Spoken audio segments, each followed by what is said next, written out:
Chicago rapper, who goes by Young QC, was reportedly doted on by his mother, Yolanda Holmes. Decided to have his mother killed to get his hands on her insurance policy. She was sleeping when it happened, a pillow beneath her head, the television still flickering. Her front door was unlocked, just like he told the man it would be. He knew exactly where she'd be, which bedroom, which side of the bed. One shot was enough to kill her, but he pulled the trigger again, just to be sure. The man who ordered her death wasn't a stranger. He wasn't a jealous lover. He wasn't after money from the register or something in the safe. He was her son, her only child, the same boy she raised alone for over 2 decades. The same boy she celebrated birthdays with, cooked for, prayed for, defended. The one she called her king. His name was Carmaine Wilson. Online, he went by Young QC. He called himself a rapper, an entertainer, a rising star, but the reality was far more ordinary. A stalled music career, a small following, and a growing resentment that what he thought he deserved never came fast enough. He could have worked harder. He could have walked away, but instead, he made a choice. He chose money over blood, attention over loyalty, and death over patience. This wasn't random. It wasn't impulsive. It was planned, deliberate, cold. After the hit, he emptied her bank accounts, bought flashy clothes, threw money in the air on social media. Then he posted a tribute to her online, like the rest of them. He cried at her funeral, said he missed her smile. But behind that grief was a secret. Behind that hug to her friends was a lie. Behind that calm voice was the man who put the plan in motion. What turns a son into a killer? What leads a 23-year-old to orchestrate his mother's murder while pretending to mourn her? This is not just a story of crime. This is the story of a betrayal so personal, so calculated. It shattered a family and left a city stunned. In the heart of Chicago, inside a quiet third-floor apartment on Montrose Avenue, a woman was murdered in her sleep. There was no break-in, no forced entry, no signs of struggle, just a body, a phone, and a single mother who wouldn't wake up. Her name was Yolanda Holmes, 45 years old. Known for her bright smile, her loyalty, and the way she made people feel like family. She owned a successful salon. She raised her son by herself. And she worked every single day to give him the life she never had. To neighbors, Yolanda was the kind of woman who remembered birthdays. To clients, she was more than a stylist. She was a friend. To her son, she was everything. The community mourned her like family. Her friends wept in disbelief. Her son cried on television, begged for justice, and said he would do anything to find out who did this. But the deeper detectives looked, the more things stopped adding up. The phone records, the money trail, the behavior. What started as a tragedy began to feel like something else entirely. And when the truth finally came out, it left even the most seasoned detectives shaken. A son, orchestrating the death of the mother who gave him everything, not for vengeance, not for survival, but for fame and fast money. And he nearly got away with it. Yolanda Holmes was born and raised in Chicago.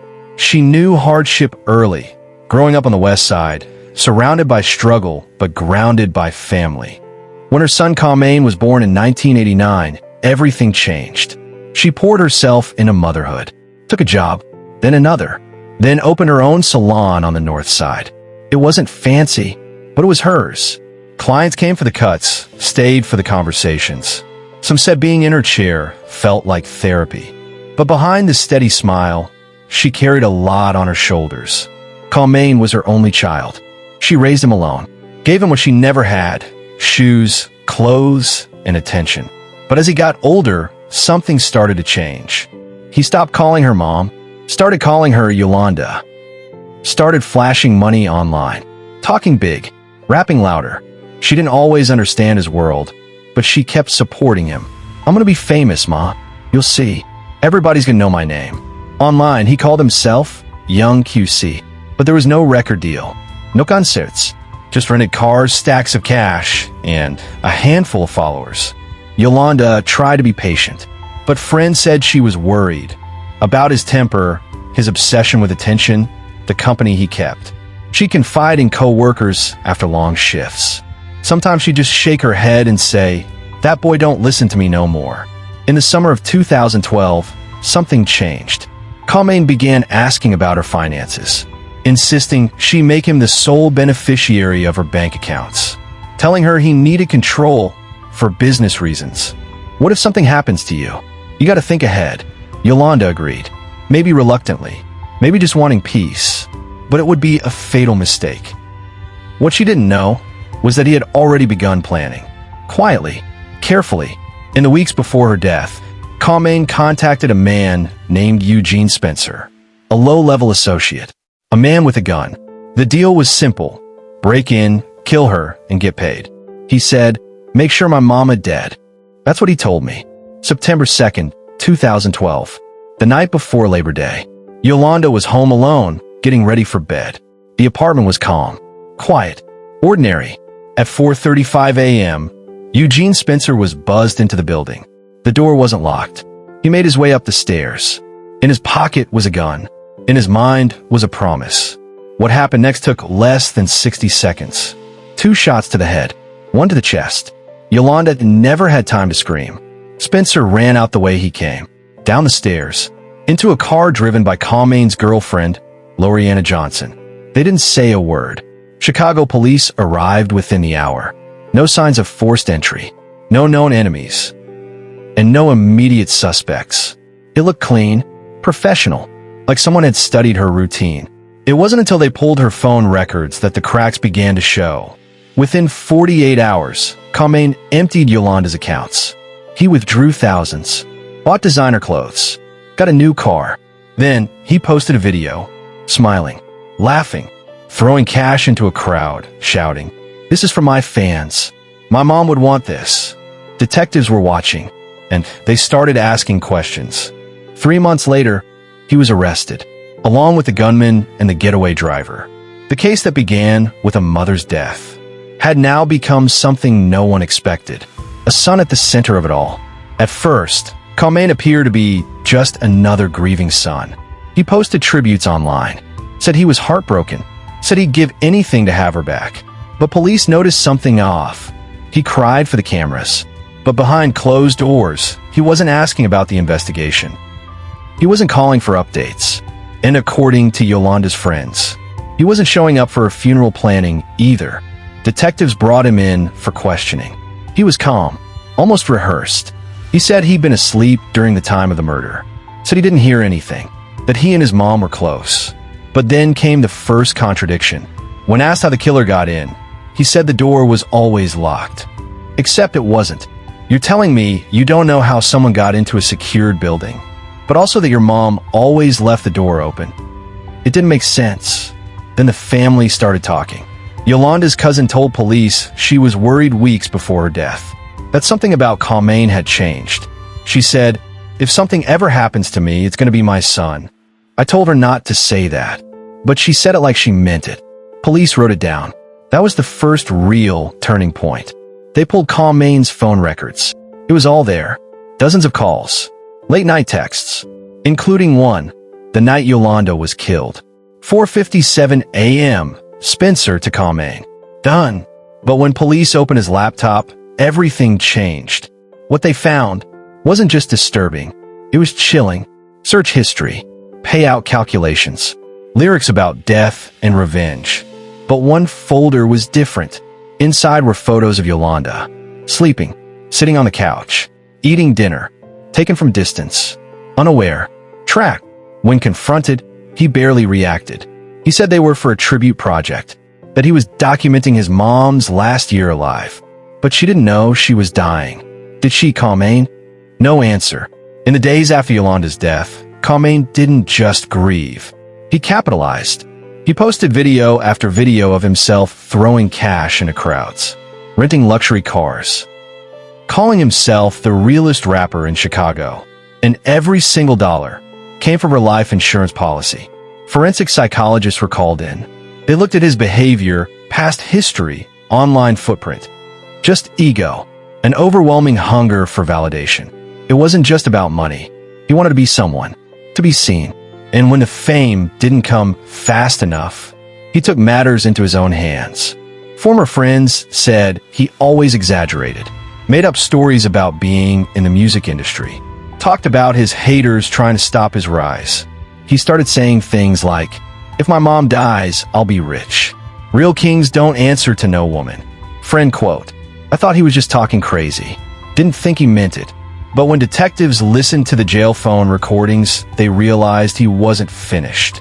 Even from behind bars, Carmine was plotting. He called Loriana, told her to delete things, told another friend to hide a second phone, tried to shift blame, claimed Spencer acted alone, that he was framed, but every call was recorded, every lie added to the case. By the time the trial started in 2019, prosecutors had what they needed: money trail, call logs, surveillance, a full conspiracy.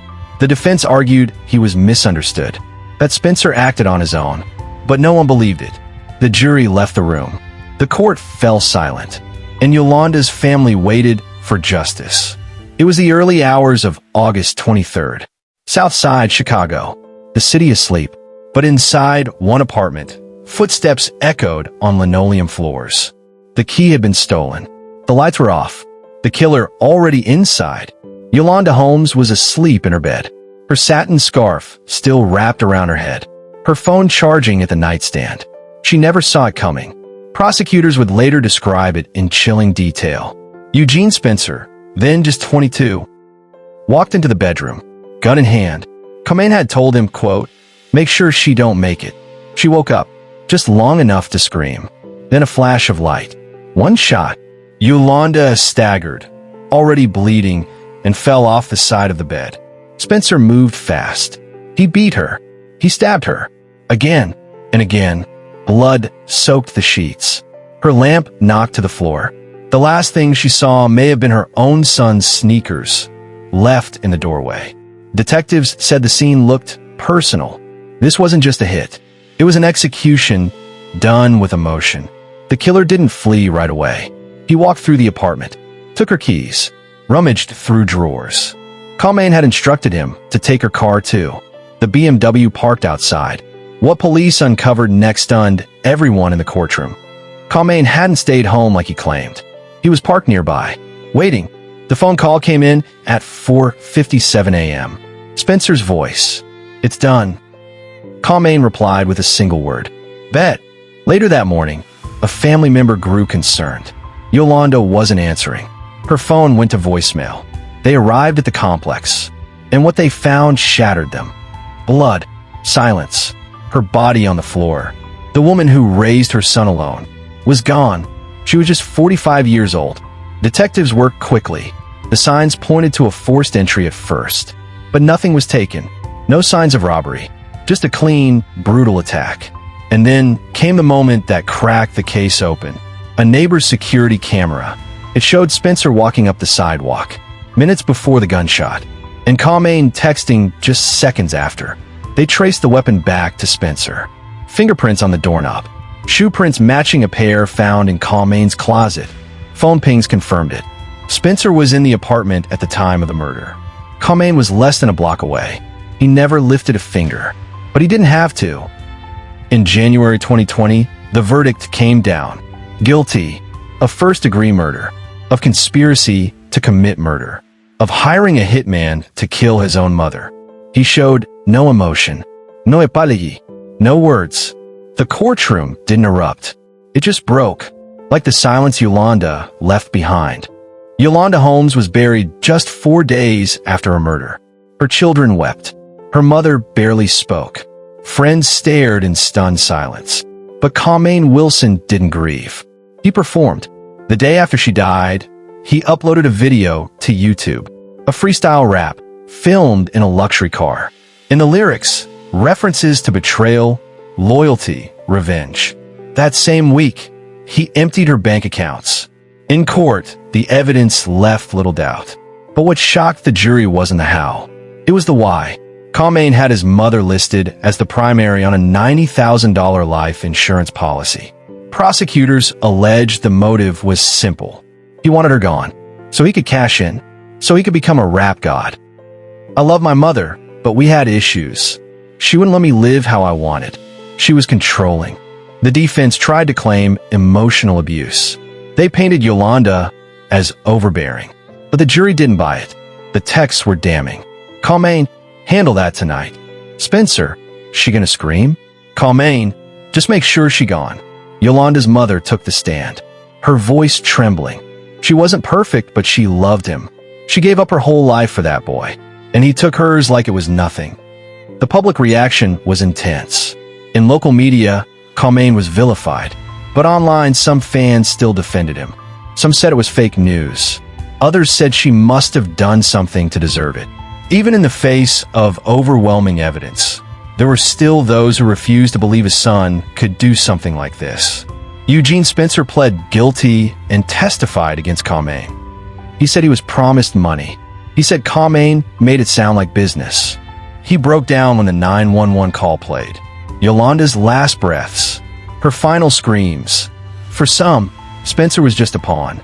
For others, a willing weapon. But no one argued about Carmine. He orchestrated it. He watched it unfold. And then he flaunted the money. January 31st, 2020. Sentencing day. The judge looked Carmine in the eye and called him, quote, cold, calculated, depraved. He was sentenced to 99 years in prison. Eugene Spencer received 100. You planned her death like a business transaction, but that woman raised you. And in the end, you took the one life that gave you yours. The apartment Yolanda once lived in now stands empty. Her business closed. Her memory left behind in photos and police records.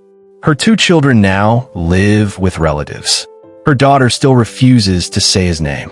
The hardest part for the family? Not just the murder, but the betrayal. The questions that will never have answers. Was this always in him, or did something in him break? Narrator, low and final. How does a son become the killer of his own mother? Was it greed? Was it ego? Or was it something deeper? Something too broken to ever be understood? In the end, the money didn't matter. The music stopped. The cameras cut.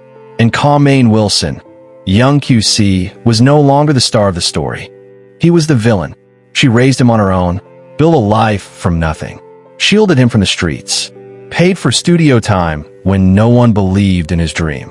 And he thanked her with a bullet, with silence, with a plan so cold, even his accomplice would later say, it felt like I was erasing a stranger. In the weeks after her death, detectives found something buried in Yolanda's iCloud backup, something they didn't expect. A draft message, never sent, just 4 words typed into the phone's notes app. He's not my son. Was it a metaphor, a figure of speech, or something else? Detectives never found a clear explanation, but in her final days, friends said she had been distant, paranoid, as if she sensed something was wrong. Did she know what was coming? Did she fear him before the night he took her life? The answer may never be clear, and maybe that's what makes this case linger. He chased fame. He bought followers. He flaunted wealth that wasn't his. But in the end, all that's left is a story we still don't fully understand. A mother lost, a son in chains, and a nation watching, still trying to make sense of it. Was this the act of a calculating monster, or a young man poisoned by the illusion of celebrity? And if money and fame were the prize, was it worth her life? A mother loved him. A community trusted him. And he threw it all away for an image, a track, and a dollar amount. Now he sits in a concrete cell. No mic, no crowd, just the echo of what he did. You've heard the story. You've seen the facts. But the truth, that's for you to decide. Do you think Carmine Wilson always planned it? Or did something inside him finally break? Drop your thoughts in the comments. And if you know someone chasing the wrong kind of fame, share this story with them. Because some lights shine just long enough to destroy everything around them. He had the world at his feet, but that wasn't enough. Not for him, and not for the darkness inside. This wasn't just murder. This was betrayal in its most chilling form. Do you think Carmine Wilson always planned it? Or did something inside him finally break? This story left more questions than answers. If it struck a nerve, share it with someone who needs to hear it. And if you want more true crime that hits this deep, don't forget to subscribe and turn on the bell. Fuck your life! Bing bong! If you see these dogs in your front yard, just know upstairs I'm going hard. bing bong. What do you want to tell Joe Biden right now? What's up, baby? Take me out to dinner. Hey, yo. Ariana Grande, what's up, mama? I'll come to Coney Island, take a...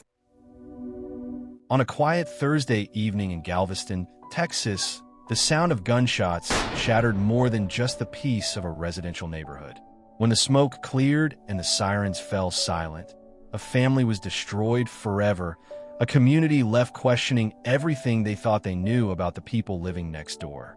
What could drive a 16-year-old girl to turn a weapon against the woman who gave her life? Tonight, we examine a case that has left investigators, families, and neighbors grappling with questions that may never have answers. This is the story of Tiamoya Moore, a 34-year-old mother of 5, whose life ended in the most unthinkable way possible. This is True Crime Chronicles, and I'm your host, bringing you the facts, the investigation, and the haunting details of a tragedy that has rocked Galveston to its core. If you're new to our channel, we investigate real cases with respect for the victims and their families. Hit that subscribe button and ring the notification bell, because every week, we uncover stories that demand to be told. Now, let's examine what happened on Avenue Q. On the evening of September 12, 2025, emergency dispatchers in Galveston received multiple frantic calls. The reports were consistent and chilling. Gunshots had been heard in the 5100 block of Avenue Q, near 52nd Street. When officers arrived at 7:49 p.m., they discovered a scene that would haunt even seasoned investigators. Tiamoya Moore, just 34 years old, lay critically wounded inside her home. She had been shot multiple times. Despite the rapid response of Galveston EMS and the medical team at UTMB emergency room, Tiamoya's injuries were too severe. She was pronounced dead shortly after arrival. But this wasn't a random act of violence. This wasn't a burglary gone wrong or a case of mistaken identity. According to witnesses at the scene, the person responsible was someone who should have been protecting Tiamoya, not harming her. The alleged shooter was her own 16-year-old daughter. To understand this tragedy, we must first understand who Tiamoya Moore was. She wasn't just a statistic or a headline. She was a mother, a daughter, a woman trying to raise her family in a world that can be unforgiving. Tiamoya was the mother of 5 children. According to family members who spoke with local media, she was described as a loving woman who was devoted to her family. Her own mother, devastated by the loss, painted a picture of a daughter who cared deeply about her children's well-being. The family now faces an unimaginable situation. Not only have they lost Tiamoya, but 4 of her remaining children have lost both their mother and their sister in one devastating moment. Family member Alicia, speaking to Fox 26 Houston, expressed the confusion and heartbreak that has consumed everyone who knew them. These weren't strangers living parallel lives under the same roof. This was a mother and daughter, connected by blood, by history, by the countless moments that make up a family story, which makes what happened next even more difficult to comprehend. Thursday, September 12th, began like any other day in the quiet residential area near Avenue Q and 52nd Street. Neighbors went about their routines, children played, families prepared for dinner. Nothing suggested that before the night was over, their peaceful neighborhood would become the center of a murder investigation. As the evening shadows grew longer, tension was building inside the Moore home. We may never know exactly what transpired in those final moments, what words were exchanged, what emotions reached their breaking point. But at approximately 7:50 p.m., the silence was shattered. Neighbor Graciela Molina was among those who heard the horrific sequence of events unfold. In her interview with KHOU 11, she described the terrifying sound. She was just screaming, and I hear boom, boom, boom, boom, boom, like sounds that pierced the evening air. She was screaming. She was screaming. And to hear, boom, boom, boom, boom, boom. 5 shots. 5 distinct sounds that would forever change multiple families and leave a community searching for answers. The screaming Molina heard was likely Tiamoya's final moments of life. Multiple neighbors immediately called 911, their voices shaking as they reported what they had witnessed. Police spokesman Kurt Koopman later confirmed that officers received several calls about a woman being shot multiple times. When first responders arrived, they found Tia Moya more suffering from severe gunshot wounds. The scene was chaotic. Neighbors gathered outside.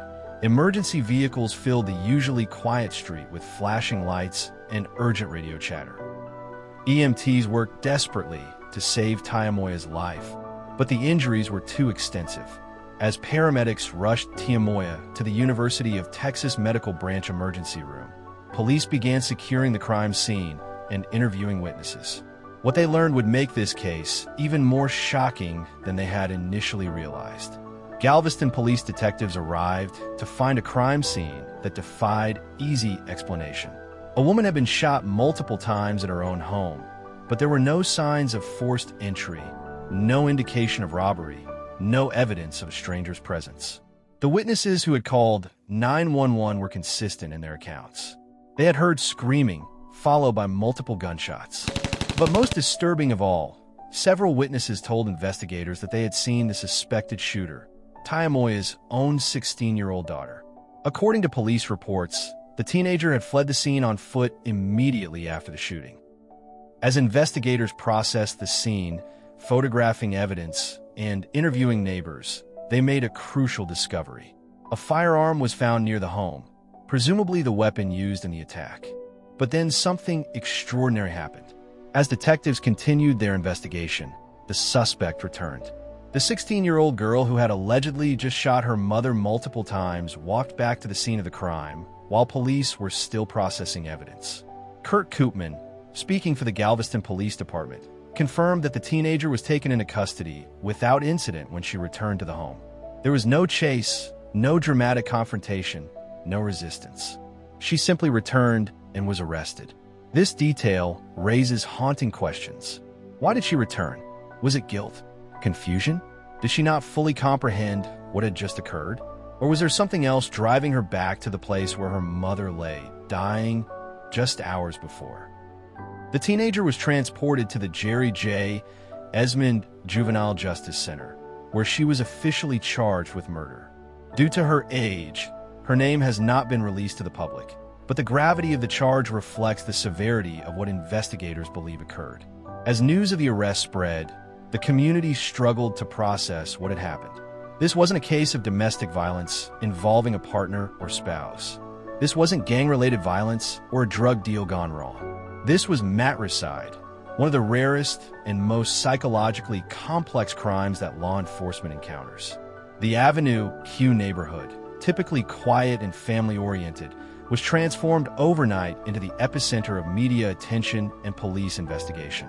Yellow crime scene tape blocked off sections of the street where children usually played. News vans lined the curbs where neighbors had once felt safe walking their dogs in the evening. Graciela Molina, the neighbor who heard the gunshots, spoke for many residents when she described the shock and disbelief that has settled over their community. In interviews with local media, neighbors consistently expressed the same sentiment. This kind of violence wasn't supposed to happen here, especially not within a family. The psychological impact on the community cannot be understated. When violence occurs between strangers, people can often find ways to feel safe by changing routines, installing security systems, or avoiding certain areas. But when a child kills a parent, it challenges fundamental assumptions about family bonds, about safety within our own homes, about the predictability of human behavior. Parents in the neighborhood found themselves having difficult conversations with their own children, trying to explain the unexplainable. How do you tell a child that sometimes families hurt each other in ways that seem impossible to understand? For Tia Moya's extended family, the community impact is secondary to their personal devastation. They are mourning the loss of a beloved daughter, sister, and mother, while simultaneously trying to understand how another family member could be responsible for this loss. The four surviving children face an incomprehensible situation. Their mother is gone forever. Their sister is in juvenile detention facing murder charges, and their family structure has been completely destroyed. Child Protective Services and family members are working to ensure these children have stable care during this traumatic period. Family member Alicia's interview with Fox 26 revealed the raw emotion and confusion that has consumed everyone connected to this case. She spoke of questioning why, a question that may never have a satisfactory answer. The family is not only grieving Taimoya's death, but also grappling with the reality that the person they must blame for their loss is themselves a child, a member of their own family.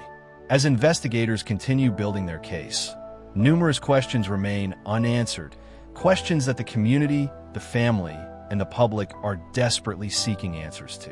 What led to this moment? Was this the result of a single argument that escalated beyond control, or were there warning signs that went unnoticed or unreported? The investigation is still in its early stages, and police have not released details about potential motives or contributing factors. Mental health professionals who specialize in family violence and adolescent psychology note that cases like this are extraordinarily rare, but often involve complex factors that may not be immediately visible to outside observers. Family dynamics, mental health issues, substance abuse, or other stressors can create volatile situations that explode without warning. But experts also caution against speculation. Every case is unique, and the factors that contribute to such extreme violence are typically multiple and interconnected. What appears to be a sudden act of violence may actually be the culmination of issues that have been building over time. The legal questions are equally complex. How will the juvenile justice system handle a case of this magnitude? Will the 16-year-old defendant be tried as a juvenile or as an adult?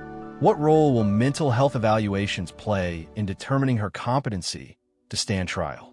Perhaps most haunting of all, could this tragedy have been prevented? Were there intervention points that were missed? Resources that could have been provided? Warning signs that could have been recognized? These questions may never be fully answered, but they reflect the broader societal struggle to understand and prevent family violence in all its forms. Cases involving family violence, particularly when a child is the perpetrator, present unique challenges for law enforcement, mental health professionals, and the judicial system. While we cannot speak to the specific circumstances of this case, due to the ongoing investigation and the juvenile status of the accused, we can examine the broader context of such tragedies. Child psychologists note that adolescent brain development, particularly in areas related to impulse control and emotional regulation, continues well into the 20s. This doesn't excuse violent behavior, but it does provide important context for understanding how conflicts can escalate beyond what might seem rational to adult minds. Family crisis experts emphasize that domestic violence often occurs behind closed doors, making it difficult for neighbors, teachers, or even extended family members to recognize warning signs. The COVID-19 pandemic and its aftermath have placed additional stresses on families, sometimes exacerbating existing tensions or creating new pressures. However, these experts also stress that the vast majority of families facing stress, conflict, or even significant problems do not experience violence of this magnitude. What transforms typical family conflict into lethal violence often involves multiple factors converging in tragic ways. For the surviving family members and the community, healing will require time, professional support, and possibly a re-examination of how we identify and assist families in crisis. The tragedy has highlighted the importance of accessible mental health resources, family support systems, and intervention programs designed to prevent domestic violence. As we conclude tonight's investigation, Taimoya Moore's family continues to mourn her loss while grappling with circumstances that seem impossible to accept or understand. A 34-year-old mother's life has ended. For children have lost both their mother and their sister, and a 16-year-old girl faces murder charges that will forever alter the course of her life. The investigation remains ongoing. The accused teenager remains in juvenile detention as prosecutors and defense attorneys prepare for what will undoubtedly be a complex legal proceeding. The community continues to search for answers to questions that may not have satisfactory explanations. This case forces us to confront uncomfortable truths about family violence, about the vulnerability that exists even within our most intimate relationships, and about the limits of our ability to predict or prevent such tragedies.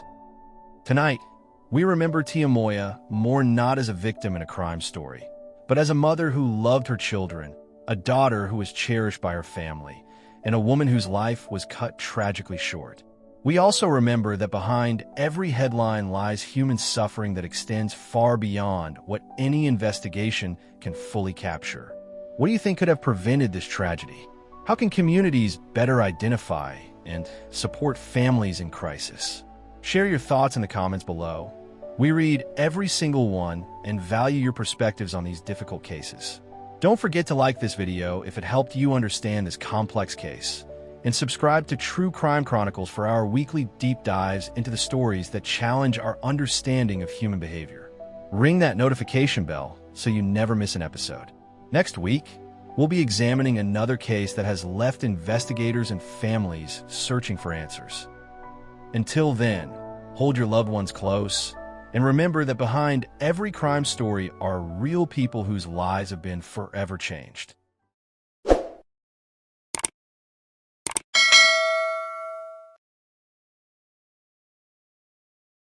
Talk to me. You ain't shit. Ooh, facts. And you a liar. That depends on the circumstances. And you toxic. Facts again. The 911 call that changed everything. The voice on the other end of the 911 line was small, terrified, and heartbreaking. A child, barely old enough to understand what he was witnessing, whispered into the phone, "My mommy has been shot." Just hours before, 26-year-old India Kinamore had gone to bed clutching her hospital bag, ready for the most important day of her life. March 4th, 2023 was supposed to be the day she met her daughter, the day she'd been induced to give birth after months of careful preparation. Instead, it became the day she died. What kind of monster targets a woman on the very day she's supposed to give birth?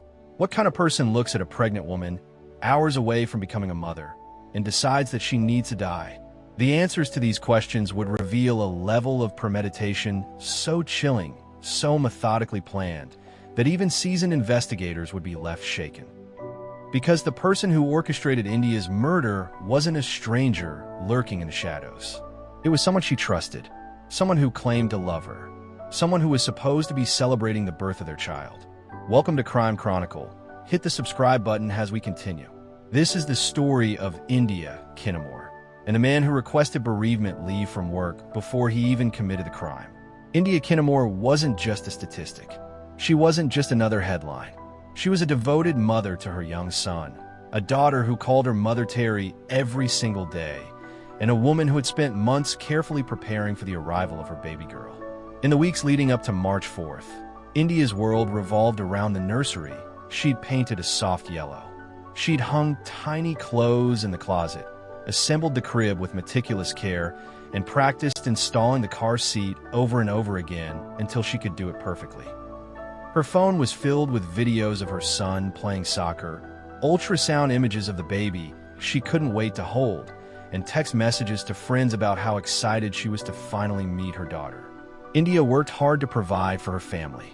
She'd built a stable life in her Coleraine Township apartment on Hidden Meadows Drive, creating a safe space where her son could thrive and where she'd planned to bring home her newborn. Her mother, Terry, described her as someone who never gave up on the people she loved, someone who believed in second chances and saw the good in everyone. But India's trusting nature, her willingness to see the best in people, may have been precisely what made her vulnerable to the man who would ultimately orchestrate her death. Kayvon Warren entered India's life like many abusive partners do, charming, attentive, and seemingly devoted. At 30 years old, Warren presented himself as someone ready for commitment, someone who wanted to build a future with India and be a father to their child. But behind closed doors, a different dynamic was taking shape. Warren had been pressuring India to terminate the pregnancy from the beginning. When she refused, choosing instead to prepare for motherhood with the same dedication she brought to everything else in her life, Warren's mask began to slip. The controlling behaviors started small, questioning where she went, who she talked to, monitoring her phone. Then came the more direct pressure about the pregnancy, the arguments that lasted deep into the night, the subtle threats disguised as concern for their future together. What India didn't know was that Warren had already made his decision about that future, and it didn't include her or their baby surviving to see March 5th. Recent statistics reveal that homicide is a leading cause of death for pregnant women in the United States, with intimate partner violence responsible for a significant percentage of these deaths. The period around childbirth represents one of the most dangerous times for women in abusive relationships, when control is slipping away from their abuser, and when the reality of permanent connection through a child becomes undeniable. Warren wasn't just angry about the pregnancy. He was planning to eliminate the problem permanently. What makes this case particularly disturbing is that Warren didn't act alone.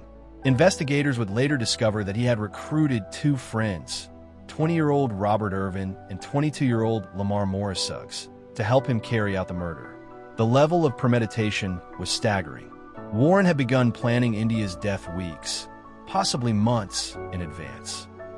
He'd studied her routine, identified when she'd be most vulnerable, and carefully selected accomplices he believed he could trust to keep quiet. But perhaps most chilling of all was Warren's decision to request bereavement leave from his job before the crime had even been committed. Think about that for a moment. Warren was so confident in his plan, so certain that India would be dead, that he preemptively arranged time off work to mourn her death.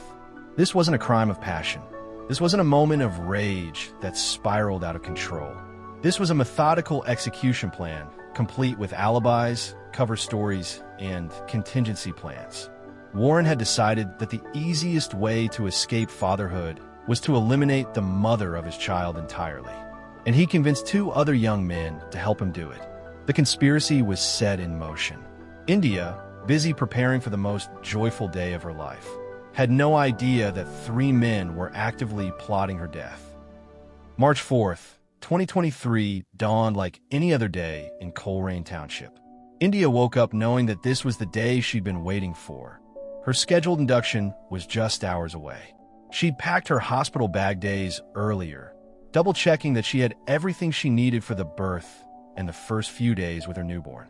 Her son was staying with family, giving India time to rest before the big day. The apartment was quiet, peaceful, ready for their return home as a family of three. Around 5 a.m., as India was likely making her final preparations or catching a few more minutes of sleep before heading to the hospital, three figures approached her apartment building. Warren had provided them with everything they needed: the layout of the building, India's apartment number, the best time to strike when she'd be alone and vulnerable. What happened next lasted only minutes, but it shattered multiple families forever. The attack was swift and brutal. India, 8 months pregnant and hours away from giving birth, was shot multiple times in her own home. The baby she'd waited so long to meet died with her, never taking a single breath outside the womb. But Warren and his accomplices had overlooked one crucial detail in their planning. India's young son, who was supposed to be staying elsewhere, had returned to the apartment, and he witnessed everything. At 5:17 a.m., that same brave little boy picked up the phone and made the call that would eventually bring his mother's killers to justice.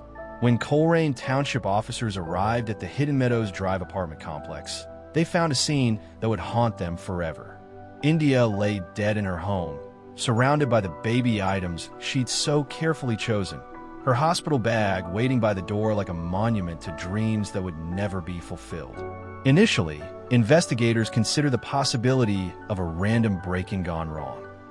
The scene had been staged to look like a burglary, with items scattered and moved around to suggest someone had been looking for valuables. But experienced detectives know that staged crime scenes often tell a different story than they're meant to.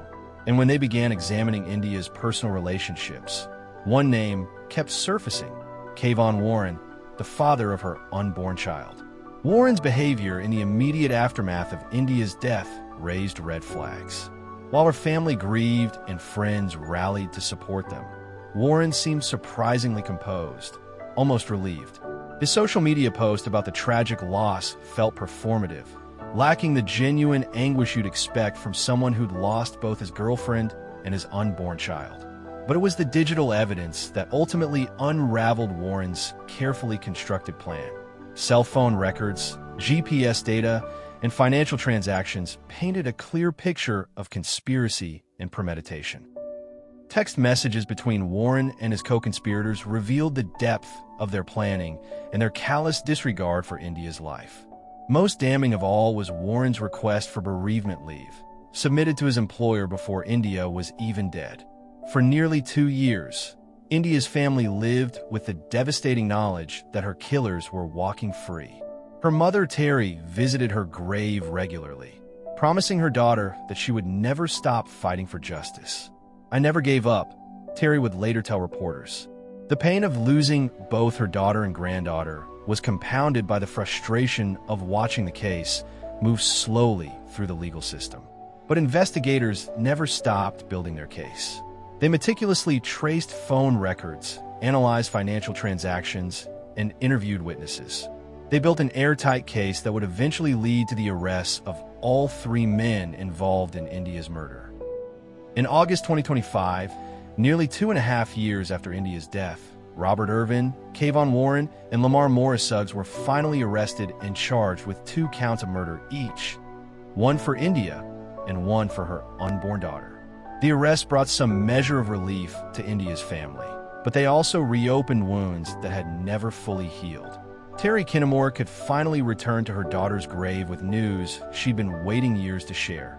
The people that did this to her, they have been caught and justice will be served. India Kinnemore's story represents a tragic pattern that plays out far too often across the country. When intimate partners attempt to control reproductive choices through threats, manipulation, or violence, it often escalates to deadly consequences. The warning signs were there: the pressure to terminate the pregnancy, the controlling behavior, the attempts to isolate and manipulate.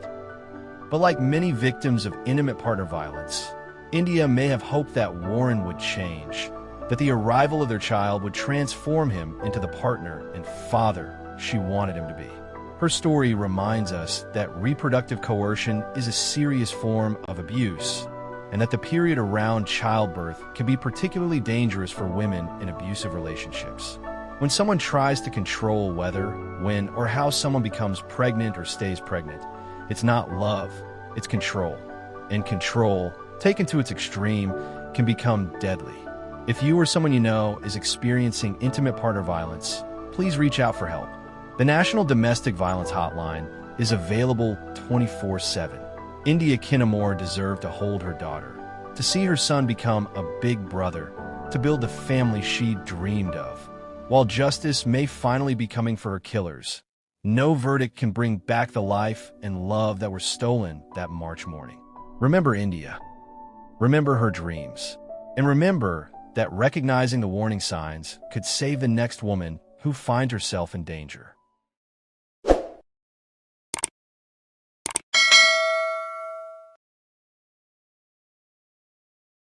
Now take a look at your screen. This is on Highway 51 just inside Dyer County. Several deputies had guns drawn, and then they went up to Hopper after they told him to get out of the car, and you can see them starting to hit him. Now several deputies, they demanded him to get out of the car. Hopper gets out. It was supposed to be a day of hope. October 19th, 2024. A young woman had just finished volunteering at a breast cancer awareness walk in Memphis, Tennessee. She was walking toward her Jeep Wrangler, probably thinking about the lives she'd helped that day, maybe planning her future as a doctor. What happened next would destroy not just her dreams, but the dreams of everyone who loved her. This decision to end a toxic relationship would cost Ellie Young her life. And if you want to stay updated on cases like this one that shake communities to their core, make sure to subscribe to Crime Chronicle and hit that notification bell. Welcome back to Crime Chronicle, where we examine the cases that reveal the devastating reality behind domestic violence in America.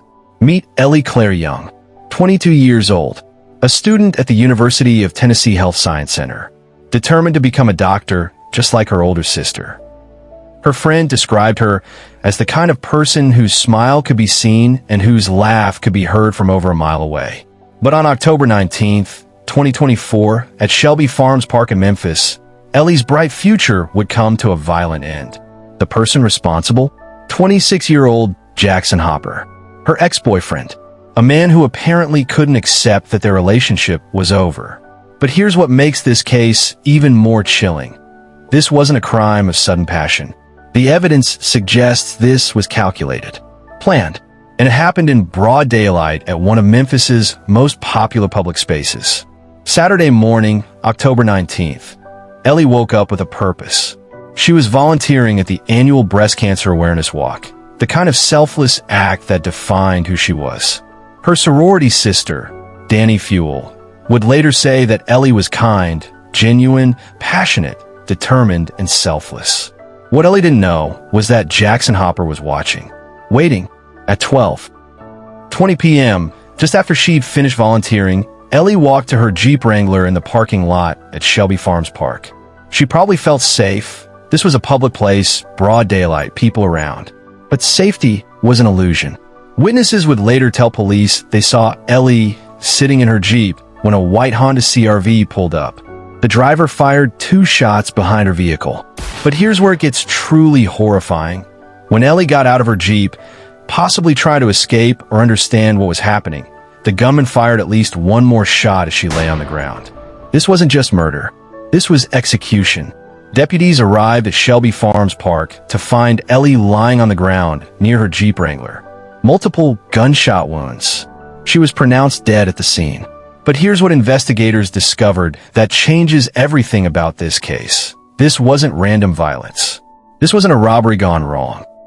When police interviewed Ellie's family, they revealed a crucial detail. She and Jackson Hopper had recently broken up. The white Honda CR-V was quickly traced back to Hopper. But what police found when they dug deeper into his background revealed a pattern that should have been a warning. Multiple charges in other counties: reckless driving, aggravated assault, reckless endangerment. This was a man with a history of dangerous behavior. And here's something that'll make your blood run cold.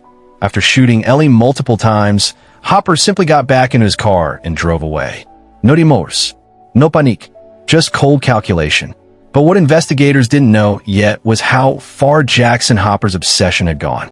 The evidence would soon reveal this wasn't his first attempt to control Ellie's life. What makes this case particularly tragic is what we're learning about the relationship between Ellie and Jackson. Friends and family described Ellie as someone who brought joy into every room, someone determined to change the world through medicine.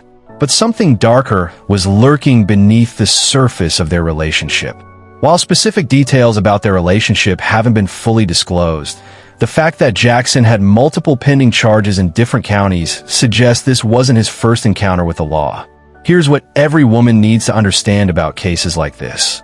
The most dangerous time in an abusive relationship is when the victim tries to leave. Statistics show that a woman is 70 times more likely to be killed in the weeks after leaving an abusive partner than at any other time. Ellie had made the brave decision to end the relationship. She was moving forward with her life, pursuing her dreams, volunteering in her community. She was doing everything right. But for Jackson Hopper, Ellie's independence was intolerable. Think about this. He tracked her to a public event. He waited for her to finish volunteering. He followed her to her car. This level of surveillance, this calculated approach, suggests he'd been planning this for some time. Jackson Hopper was arrested and charged with first-degree murder. When he appeared in court on Monday, he pleaded not guilty.